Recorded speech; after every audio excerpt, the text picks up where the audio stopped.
नमस्कार, living India news में आपका स्वागत है। उत्तर प्रदेश में चौथे चरण के मतदान जारी हैं। चौथे चरण में 9 जिलों की 59 सीटों पर आज मतदान हो रहे हैं। इन 59 सीटों में बांदा, फतेहपुर, लखनऊ, उन्नाव, सीतापुर, हरदोई जैसी सीटें शामिल हैं।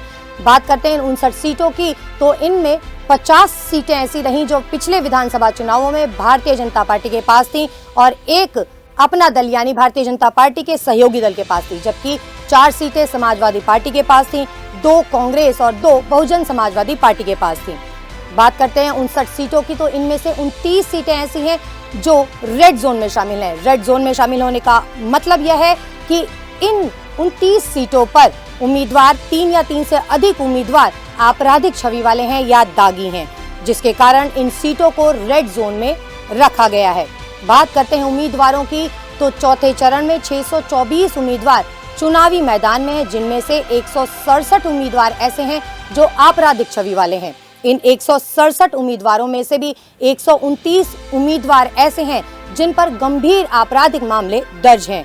यानी उत्तर प्रदेश के चौथे चरण के मतदान में, चुनावों में 27% ऐसे उम्मीदवार हैं जो आपराधिक छवि वाले हैं।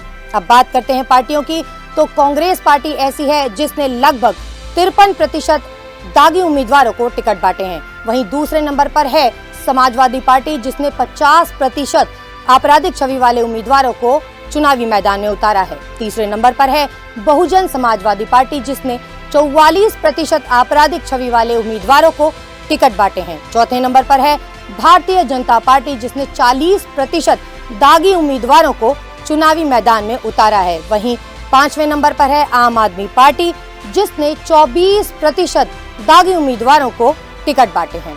अब देखना दिलचस्प होगा कि जनता की उम्मीदों पर कितने उम्मीदवार खरे उतर पाते हैं। नमस्कार, लिविंग इंडिया न्यूज में आपका स्वागत है। उत्तर प्रदेश में चौथे चरण के मतदान जारी हैं। चौथे चरण में 9 जिलों की 59 सीटों पर आज मतदान हो रहे हैं। इन 59 सीटों में बांदा, फतेहपुर, लखनऊ, उन्नाव, सीतापुर, हरदोई जैसी सीटें शामिल हैं।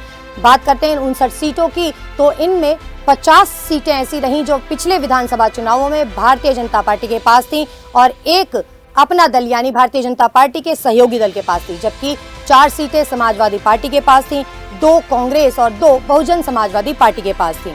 बात करते हैं 59 सीटों की, तो इनमें से 29 सीटें ऐसी हैं जो रेड जोन में शामिल हैं। रेड जोन में शामिल होने का मतलब यह है कि इन 29 सीटों पर उम्मीदवार 3 या 3 से अधिक उम्मीदवार आपराधिक छवि वाले हैं या दागी हैं, जिसके कारण इन सीटों को रेड जोन में रखा गया है।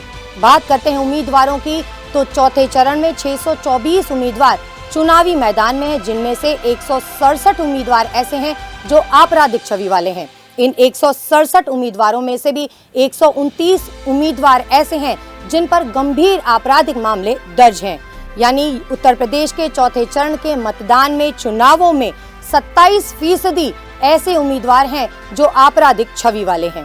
अब बात करते हैं पार्टियों की, तो कांग्रेस पार्टी ऐसी है जिसने लगभग 53% दागी उम्मीदवारों को टिकट बांटे हैं। वहीं दूसरे नंबर पर है समाजवादी पार्टी, जिसने 50% आपराधिक छवि वाले उम्मीदवारों को चुनावी मैदान में उतारा है। तीसरे नंबर पर है बहुजन समाजवादी पार्टी, जिसने 44% आपराधिक छवि वाले उम्मीदवारों को टिकट बांटे हैं। चौथे नंबर पर है भारतीय जनता पार्टी, जिसने 40% दागी उम्मीदवारों को चुनावी मैदान में उतारा है। वहीं 5वें नंबर पर है आम आदमी पार्टी, जिसने 24% दागी उम्मीदवारों को टिकट बांटे हैं।